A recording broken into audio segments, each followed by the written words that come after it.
Hello and welcome to Competencies in Civil Discourse, a series of interviews that focuses on the importance of civil discourse in a free and pluralistic society. My name is Erec Smith. I'm a research fellow at the Cato Institute and a former professor of rhetoric, which can inform you as to why I'm doing this particular series of interviews. We have today, and it is my pleasure to have them, Joia Houheneka and Chris Bush of the Free Speech Forward podcast. Free speech, that goes along with civil discourse. We need free speech in order to have civil discourse, a good civil discourse anyway. I want to ask you guys about your Free Speech Forward podcast. I decided to use some of your questions, the questions you use in your podcast, that I was happy to answer when I was on your podcast. Please check out that episode, viewers. I'm going to use your own questions. You're already familiar with them, and it's a great place to start. So let's start. Have you always been an advocate of free speech? What got you started on this path? And what is your origin story? Do you want to take the lead on this one, Chris? Yeah, I guess so. I guess you could say yes. I have always been a free speech leader or advocate, at least implicitly, from an early age in life. I grew up in a household where it was very politically engaged and active, and we debated ideas and were encouraged to debate ideas even when we disagreed or didn't have them fully fleshed out. And so that, I think, inculcated that sense in me from the get-go. And that probably was even then the seedlings for, kind of speaking to Joia's and my origin story. We met at NYU, where we both were students, her a graduate student, me undergrad, and we were in a philosophy and politics club on campus that held lots of events, panels, debates, speaker series to kind of promote various causes and ideas. And this was kind of early 2000s, post 9/11 in New York City, no less. And there was one particular event we had probably a year or two into our club that dealt with the infamous Danish cartoons. There was a Danish cartoonist who had made a bunch of cartoons lampooning the Prophet Muhammad and kind of Islam more generally to draw attention to the growing Islamist terror threat at that time. And that just resulted in massive calls for censorship, violence across the world. So that was, to us, that was a prime topic to use as a lens, actually, to have an event on free speech. And so we wanted to show those cartoons, bring in somebody who was associated with the cartoonist, as well as a couple other panelists, including from the organization FIRE, which is a leader on this cause. And essentially the university tried to censor us and shut us down. They gave us an ultimatum that we could either have our cartoons or no event. So that was just a really shocking kind of experience to see that a university, no less, one of the leading ones in the country, would not come down on the side of free speech. We ultimately resolved on a kind of protest compromise where we had big easels draped with black coverings over the cartoons, but that at least satisfied the university, and we went on with our event because we had a lot of outsiders from outside of the university. But even when internal student groups and others, kind of Islamist sympathizers tried to shut us down or sabotage our event, what really shocked us was that the university administration came down on the side of the censors, not in support of us and our right to free speech. So I think that just really, and this was, like I said, early 2000s, so 2 decades before our current wave of illiberalism and cancel culture. And so that just showed us early on even the importance of free speech to be able to share ideas and express yourself. I don't know, Joy, if you want to add anything. I'll just chime in a little bit of my own personal perspective on this, which was when that happened, I believe it was 2006 or 2007. So we are going on almost 20 years ago now. I was shocked because if you can't tell a little bit from the timeline, I was a teenager in the 90s. And if any of you all remember in the 90s, at least my experience in the United States was that free speech was, in a sense, a given. And if anything, it was the cool thing to do or be. Most of the attacks on free speech at that time came from religious, often specifically specifically Christian fundamentalist organizations who, for example, were protesting strong lyrics and they didn't want profanity and such. And so I just grew up assuming that free speech was part of the air we get to breathe as part of our freedom here in the United States. And personally, as someone who is not particularly religious, I've identified as agnostic atheist since I was at least 13. So even in terms of the protests against Christianity and then going with Islam, I've always been someone who I have a certain respect. I believe all of the major religions do have gems of wisdom, but all of them often do need lampooning at a certain point, is my personal belief. And so I obviously never had any problems with the lampooning of the Christian beliefs. And so it was just shocking for me to see that there was this hostility to the ability to be able to, in the United States, stand up for cartoonists mocking a religion in a way. That's part of what it is that we get to do here in the United States, as far as I was concerned. And to Chris's point, to even see that this came from a university, which at that time I thought ought to have been a bastion of free Right. inquiry and the spread of ideas, it was shocking to say the least. And I think it really galvanized both Chris and myself to recognize that if we really do value free speech, this is a value we have to start standing up for and defending and championing. Well, that's a pretty good origin story. I'm sad it happened to you, but I'm happy it happened to you because it brought you here today. So there's that. I think that's definitely true. Both of you said something interesting about growing up with free speech. Chris, you said it was a part of your household growing up. I think that's ideal. I think it's what gave you what is called defensive confidence, the confidence to enter into civil discourse in the first place. A lot of people don't have that. It sounds to me like you guys were kind of molded into being free speech advocates and podcast hosts and things like that, which strongly suggests that this can be learned. True?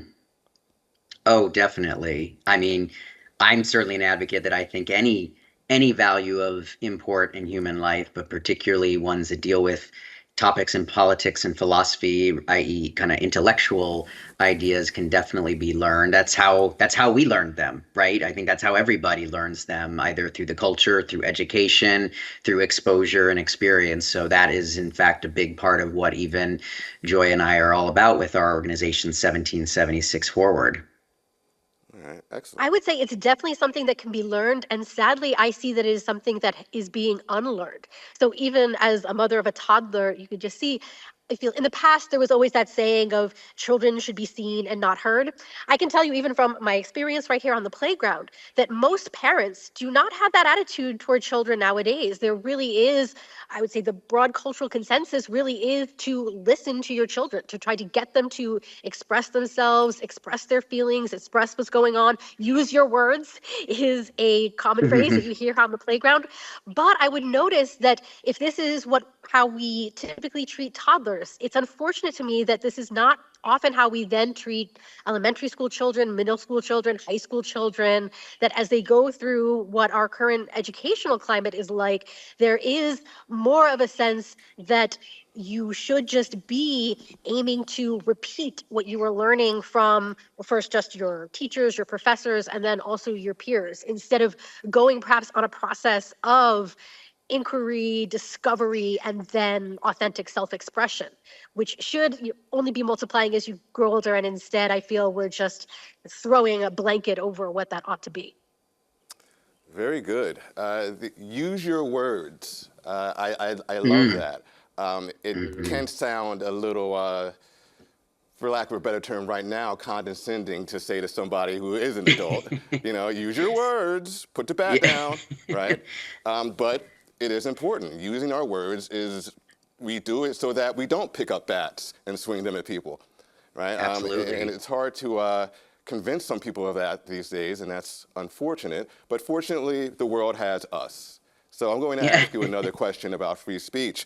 What do you do with people who don't value it, who can't use their words?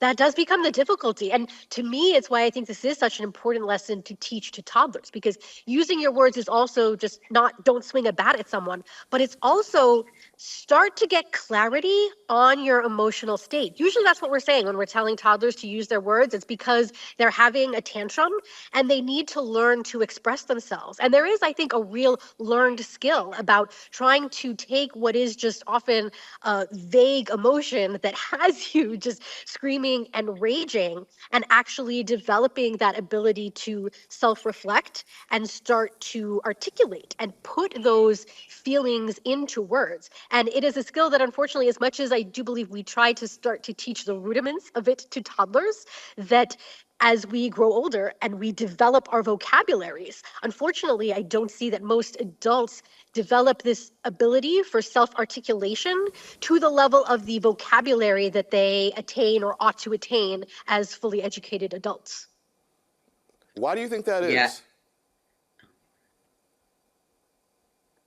That would be a fascinating question. I do not know the I answer. mean, I have There my, are so many times when the correct answer is I don't know, and I don't know. I mean, I think it would take a real, sociological, educational research to examine why is it that so many adults do not. I mean, certainly there are pressures to conform. One thing that we know about humans is that we are, I love Jacob Bronowski's phrase that we are social solitaries. We are both social and individual beings. And there is a way that as we develop, it is in that stage more when we are perhaps like teenagers or getting into puberty that we become more aware of ourselves as social beings, and there is perhaps more of that drive to conform that I think most teenagers experience. But then there ought to be on the other end of that flowering into full adulthood when we get to be both, social beings but also individuals who have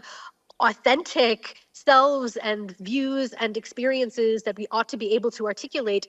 And it seems that unfortunately too many adults never actually realize that stage of adult development. What was that term you used? Social solitary? What was that? Social solitary, Jacob Bronowski, love that. Excellent. I love it too. I'm going to use it. I'll forget his name or her name. His name, The Ascent of Man was his great work. He was an academic, a philosopher, a real polymath, and it was one of his key observations about human beings. Excellent. Thank you very much. Chris, yeah, anything to add? yeah, I mean, I would just pick up on that, to go to I mean, I have many of my own theories, but I think that they all somewhat center around education.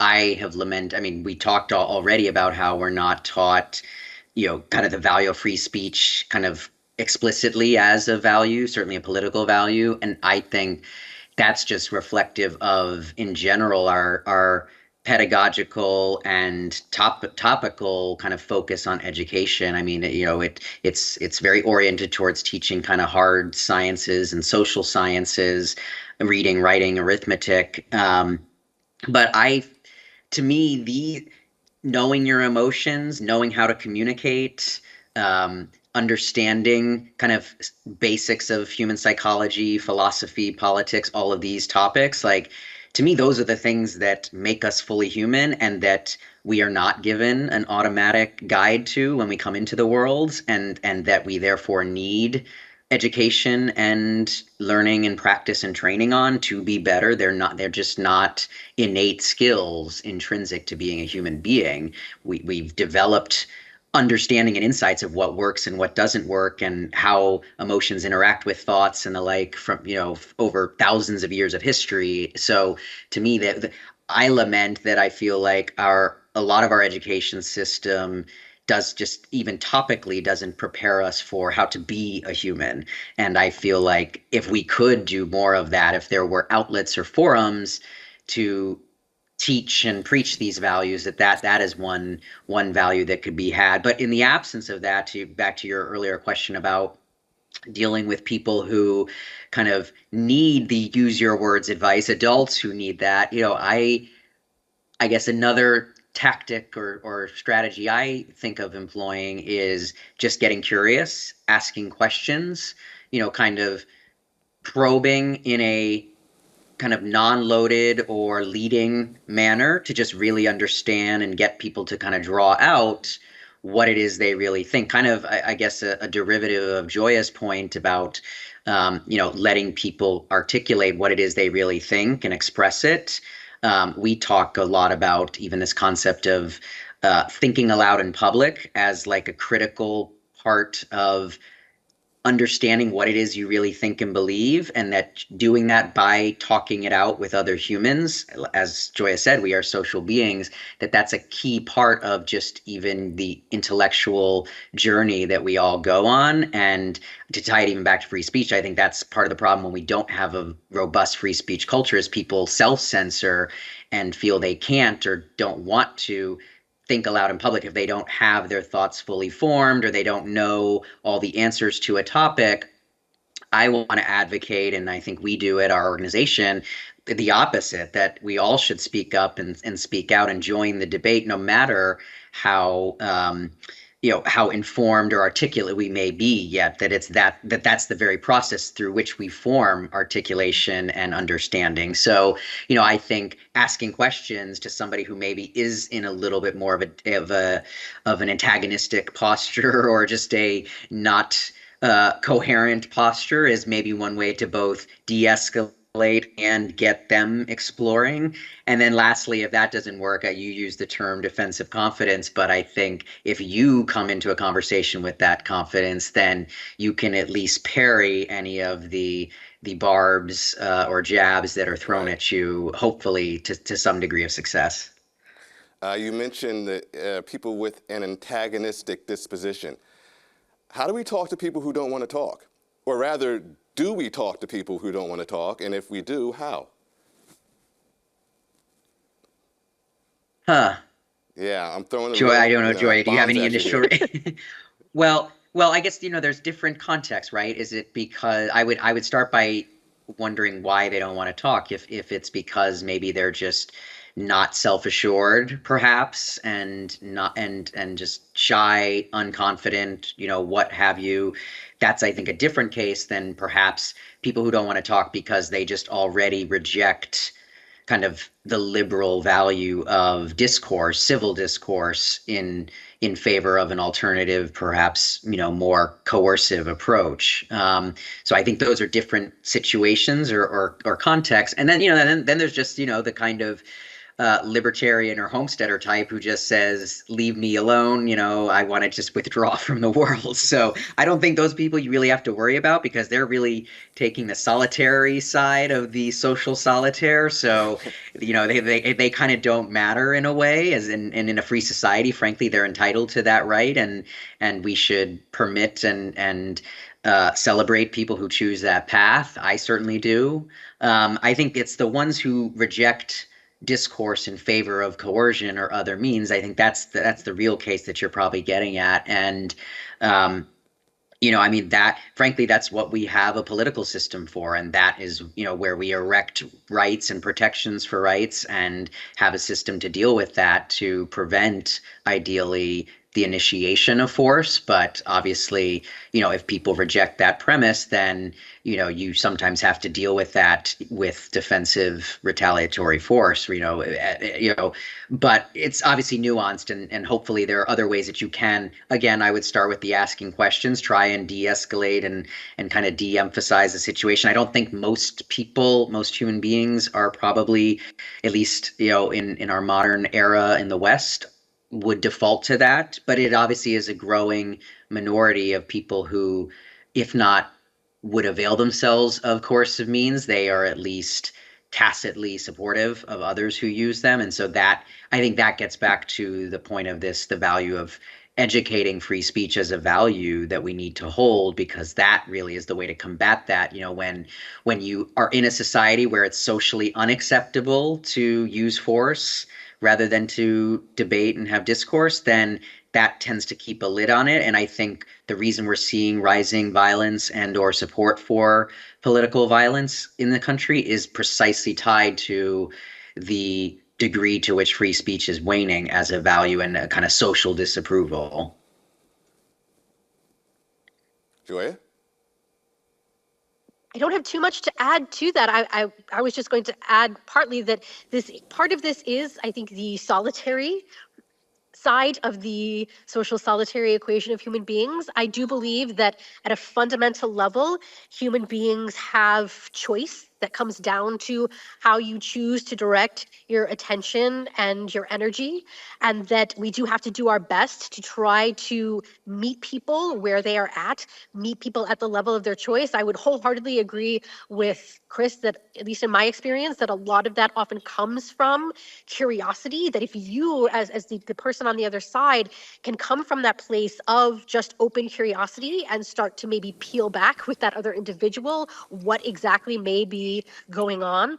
But then, as Chris pointed out, at a certain level, some people are unreachable, and if they do turn to means of violence, that this is what we know about free speech, that free speech does not include violence or threats to incite violence and such, that there is a hard line between speech and violence that is something that we do need to educate more people on, and that unfortunately, that then perhaps there is, all you can do is just use force in self-defense, but we want to do everything that we can to not have to get to that point. One of the important distinctions Chris and I often talk about is we distinguish a predator-prey mode of life from what we call the creator-trader way of living. Creator-trader, which is the positive sum, where everyone is trying to create and contribute to mutual advantage, often creating what I like to call win-win-win situations.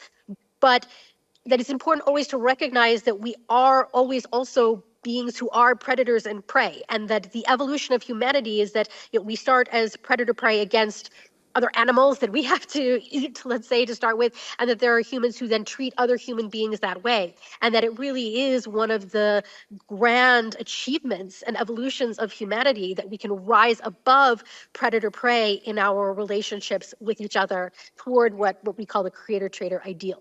Wow, that's very interesting. I'm hearing a lot of new terms during this interview, and I really appreciate that. So is it safe to say... Chris and I take thinking and speech and words very seriously, and so we're constantly mining for some of the best terms like social solitary and trying to articulate ones ourselves when we find that we can't find something in the discourse that we have received. Would you say in order to learn to argue effectively, you have to unlearn the predator-prey mindset? Definitely to a certain extent, because I think part of effective arguing is to put truth above your side winning. And it's an advanced perspective to recognize that you could be wrong in the moment and wrong about the past, but if you learn a new truth, that is ultimately what's most beneficial for your future self. But I think that is something that has to be learned. I think that most people, we just habitually, or if by instinct, want to try to protect or defend either what we are or what we have been, and really try to cling to that. And it really is, I think, a new kind of realization and evolution to recognize that there's value to admitting, oh, I am wrong, I have been wrong, and I can embrace something new and become something better. That's excellent. Chris, do you have anything to add to that? I think that was well said. I mean, yeah, I guess insofar as if kind of that prehistoric, we may call it, predator-prey mentality still pervades in a large number of humans, that might be part of what drives, kind of the push to win or dominate in an argument versus actually learn and understand someone else. So I do think that probably is a somewhat, if not innate, just kind of evolved bias within human beings. So yeah, if it, just even being aware, I mean, part of one of the values when we had this light bulb moment many years ago of our kind of predator prey versus creator trader kind of dichotomy was that it allowed us to now be aware of these dynamics and what a more positive alternative can be, which then just, again, awareness education, if you will, allows you to then start to see the patterns and habits within your own behavior, which you can then unlearn, and hopefully replace with better ones. So I do think, yes, that's one aspect of it. But I also think, I mean, not to go down the social media rabbit hole, but certainly given that that is kind of the kind of digital public square that so much public discourse has moved towards, obviously that medium does not bring out the best in people's argumentative or debate kind of skills. So I think that's just, that compounds maybe the problem of some of these more latent, kind of implicit lessons that we've all kind of adopted and need to unlearn. When I engage in conversations, especially difficult conversations, I also have the win-win attitude. I have this attitude that even if I lose the argument, I win in that I get closer to the truth, right? The other person has informed me of my flaws, my fallacious reasonings, and now I'm better for it. Many people can't do that. In fact, they seem to attach their identity and self-worth to their ideas. I guess I've learned to detach in a sense. When you're arguing with me, you're arguing with my ideas, not me. You're saying my ideas are wrong, not me. Many people can't do that. Those two things are one and the same. Any comments about that? Have you noticed it, and how can we get over it? Absolutely. I think it's fascinating that we live in a culture and society where identity and identity politics is a term, a buzzword that's all around us. But the vision of identity is, I think, incredibly flawed. It's a vision of identity that either ties you to innate, inherent characteristics, or it ties you, as you're suggesting here, to a current or previous version of yourself, where I think part of education is helping people to evolve a healthier sense of identity, to see your identity as a being that is continuously growing and evolving and has this potential to get better, and that this is sort of the new vision of identity that we want to promote throughout the culture, to help people grasp that sense of who they are and who they could be. Very good. Yeah, I mean, I've definitely seen it. It's frankly something I've lamented. Um, you know, I have a lot of friends who, over the years, we've tried to have political debates. I tend to be on the opposite side of most of my social circle. And, being someone who came from a background of, used to debating ideas and treating them as ideas, not personalities, it was more natural to me. And so the inability to have that without people feeling their identity was being attacked, that sadly, in my experience, resulted in being unable to have more of these types of conversations and discussions and debates on these issues. And since I'm passionate about them, that is was always kind of like a big missing link or value in those relationships. But to me, this is one of the great dangers and destructive forces or effects of identity politics, which is really just another form of collectivism, as Joia noted, because it shifts people away from a mindset of I'm an individual who's on my own path of learning and growing and can form my own thoughts, ideas, and values independently through my own reason and experience, to oh, I must hold these views because I'm in X category, racial, Right. gender, sexual, ethnic, whatever. And I mean, it's rampant now, but even 20 years ago, you started to see it coming in. And yeah, so I think that's again, education and promoting these things is how we can overcome that. I want to continue this a little bit with a question that I had on my own. I'm not stealing from your set of questions right now.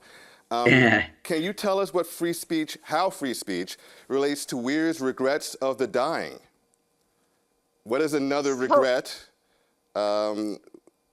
Weir discusses that aligns with free speech?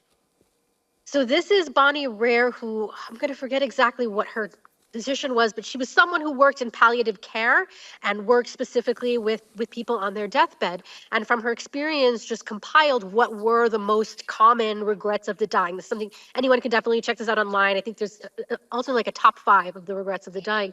But of the top 5, there's actually 2 that I think are interrelated here to free speech. One has to do with people who regretted that they were not able to, or chose not to at least, express themselves, that they had essentially pent up negative emotion. And this one I think is significant because I think we know that, for example, if you do just internalize a lot of negative emotion, it can have deleterious physical effects. It can hasten your dying. So there, I'm sure, sadly, were people who were on their deathbed precisely because they just bottled in all of their thoughts and feelings instead of finding healthy outlets for expression. And the other, the key, perhaps the top regret of the dying was people who felt that they lived lives that were inauthentic to who they were and who they could become. And I think this is a very critical insight. In my own work, I'm such a champion of Abraham Maslow and his concept of self-actualization. And with that, he recognized it's another one of these both ands, that all the self-actualizing people, it turns out, in his research, have certain traits in common. But one of the things that they have in common is that they all pursue their own unique potential. That just given our genetic nature and background, given the accidents of our birth and how we happen to grow up, and then combining that with our choices, we all are sort of balls of potential that can develop in unique ways. And it seems that the grand task of living is to find out who you are, become who you are, and find ways to contribute to humanity and to the world by bringing your best strengths and skills to the table. I'm going to use this as a chance to plug rhetoric as a topic and a subject. Because Please a lot go of right people, ahead, because it is a subject that more people ought to know more about. well, it also helps with that self-actualization, right? A lot of people don't talk, they bottle things up because they don't know how to express themselves in the right way for a particular situation. Learning that rhetorical skill, or those rhetorical skills, can enhance that defensive confidence I was working on earlier and help people self-actualize. Am I onto something? Oh, I couldn't agree Absolutely. more. Yeah. So let's take this back yeah, you to go. the toddler who learns. Oh, sorry. Let's take this back to the toddler who learns use your words. Use your words is the toddler version of learn how to use this language that's available to you to start to articulate your experience. But the sad thing is we only say it to your point, we only say it to toddlers, and we don't help support individuals as they grow older. And what use your words should develop into, in, I would say, even starting in elementary school, is an elementary school version of what is essentially rhetoric, is essentially communication skills. It's a topic that we all should be continuously learning from toddlerhood into our adulthood. I would say that it's something that I still feel that I am trying to get better at every day. It's one of the motivations, one of the reasons why I love saying yes to all of these podcasts, because one of the great benefits for me is that I just get increased learning through practice. I'm sure I have not said everything right. I hope that in 5 years I look back at this video and say, oh my goodness, I could have done this so much better. But that's part of the joy of living and of the human experience as far as I'm concerned. Tris? Yeah, I mean, Joia, she touched on one of 2 words. When we even first set out to design this project, and why we even chose free speech, that's a whole other story. But we recognize, I think, early on that free speech kind of encompasses 2 critical skills of communication and critical thinking. And so to me, rhetoric really encompasses both of those. And so, like Joia said, please do champion that. I mean, on that list of topics for being better humans that we don't get educated on, communication and critical thinking skills are right up there, because, as you rightly noted, they go into how we express and articulate ourselves. And I think the more you talk about defensive confidence, if people learned proper communication and critical thinking, that is really just how those are the foundations for then understanding and what's inside and then expressing it externally, and such. And just to tie it back to the theme of the discussion, to me, that's why free speech and a culture of free speech, perhaps even more so than a legal regime that protects it, is so critical. Because I would argue, you know, legally, free speech has never been probably more strongly defended and upheld.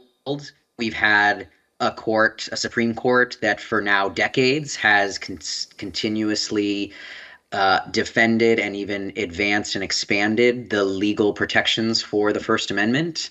But sadly, we see that has done nothing to tamp down the growing illiberalism in our culture. And I think that goes back to this whole theme of education.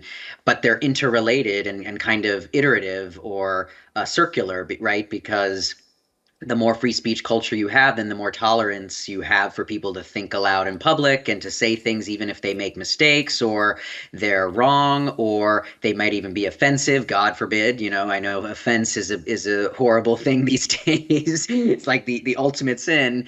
But that's part of a free speech culture. And when we lose the valuing, which means that people just accept and protect that right and that kind of environment, then I think that's when people start to self-censor, and then they lose, perhaps to Joya's point about practicing, they lose the opportunities, the forums, and just the reps, if you will, of communicating with other people. This makes me want to ask about what I'll call the dark side of defensive confidence, of using your words, trolls. Now, I'm not just talking about internet trolls. I'm talking about IRL trolls as well, people who argue in bad faith. Do we feed the trolls? I think it's a balance, right? I think so, yes, to some extent, because that is part of the debate, and in particular, like you said, the in real life ones. But I think understanding where someone's coming from, what's their level of sincerity or their aim matters. If you think someone is just trolling to kind of provoke or perhaps open up a discussion that they then may be open to, then I think it's worthwhile to engage. Sometimes you can't really gauge that until you have some back and forth. But if they're really just trolling to get a rise, kind of like a drive-by, to say something nasty, irrational, kind of incoherently provocative, and then just kind of exit the forum, I don't think that really serves much purpose. But insofar as the trolls inspire other people, that is a kind of effective or productive means of communication, then I do think it matters to engage them, because you need to demonstrate that there's a better way of communicating, and more importantly, that there's a better, more coherent, rational idea or alternative to it. So, I mean, for all of the drawbacks of social media, I think even the term trolling comes out of the social media culture and public square that we now all live in. And so I do think, insofar as encountering this as frequently as one does online is one way in which you can start to kind of calibrate this strategy and tactics of how to deal with the trolls. So it's a kind of yes and or sometimes answer. I love that. I like the idea. I call it minding the eavesdroppers, right? You may be talking to somebody who is arguing in bad faith, but other people are listening in, or they're reading, whatever context it is. And you have to model that civil discourse, right? To show them, what it is to argue in good faith, right? And to also make your points because people are listening. It's for them now, right? It's not about Exactly. the person on the other side of you. Online life is just a kind of extension of real world life. It sometimes encourages, I think, worse behaviors than we would in real life, because the anonymity or the seeming anonymity behind the screen creates that additional layer of separation. But insofar as they are related, I think just, speaking publicly, there is always someone listening. To your point, I can't tell you how many times I've had people privately DM me, to use the online language, or even, in public settings say, you know, they didn't necessarily react to what I was saying. They weren't even a part of the conversation, but they said, I noticed what you said and I really appreciated it. So, to your point, people are watching, and the more you can not be a troll and model that, the better. I'll admit, even I succumb to the occasional troll too. It just trolling. It's kind of, I think there's probably an art to it. So I'm sure there's a Reddit subthread or something out there that talks about how to be a good troll. But I think this And a is bad just. But frankly, this is why I engage in this project, is as much for my own benefit and self-improvement as to try and model it for others. I'm certainly not putting myself up as kind of the paragon of anti-trolling, but I do feel like getting into the scrum, if you will, and the public square has helped develop some of these principles about how to kind of calibrate when not to engage. This has been an excellent conversation. We're coming towards the end. I want to make sure I ask this question, which is one of yours, and I love it.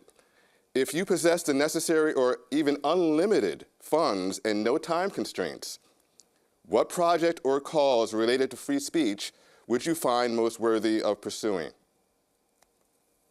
Besides what you're already doing. Well, Chris and I talked about that, and that really is, we would be doing what we are doing, but just more of it. That Free Speech Forward, the podcast, is part of our organization, 1776 Forward, where we're really trying to spark a cultural, philosophical, and political revolution for a free society grounded in these broader philosophical and psychological ideas about freedom, flourishing, and greatness. So we would be doing that and more of it. Do you want to add to that, Chris? Yeah, I mean, we're still a somewhat nascent organization, but our vision and our purpose really is to educate, activate, and provide a forum for other creators, entrepreneurs, to find new and creative ways to express themselves, and particularly express themselves in defense of philosophically liberal values, values that advance a free society that maximizes freedom, flourishing, and greatness. That's our creed of what we call philosophical liberalism at 1776 Forward.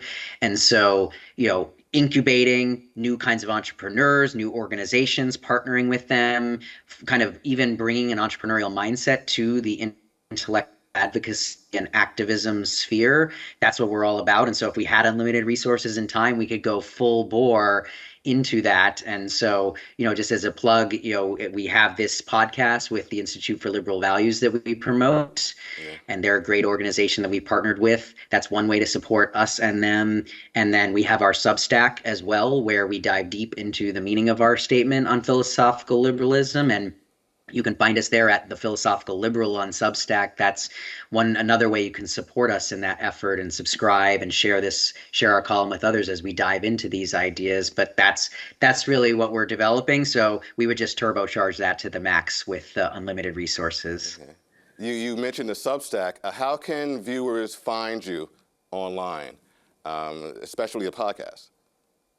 Yep. So on Substack, we are the Philosophical Liberal on Substack.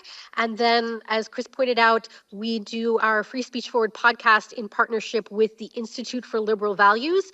And our podcast is part of their Dissident series. So if you look for the Institute for Liberal Values, their Dissident series, you'll find Free Speech Forward.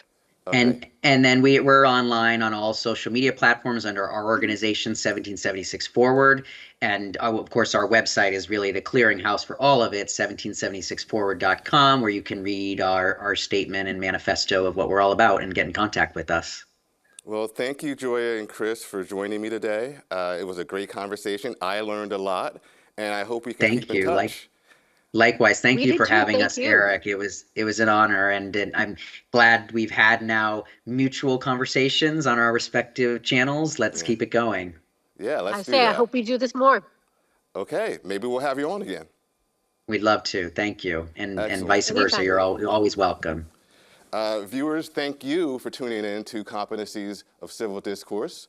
It's always good to have you. If you are interested in rhetorical tactics, skills, things like that, you can also go to www.mutualpersuasion.com, where you'll find more terms that you can use and tactics and strategies for civil discourse. Thanks.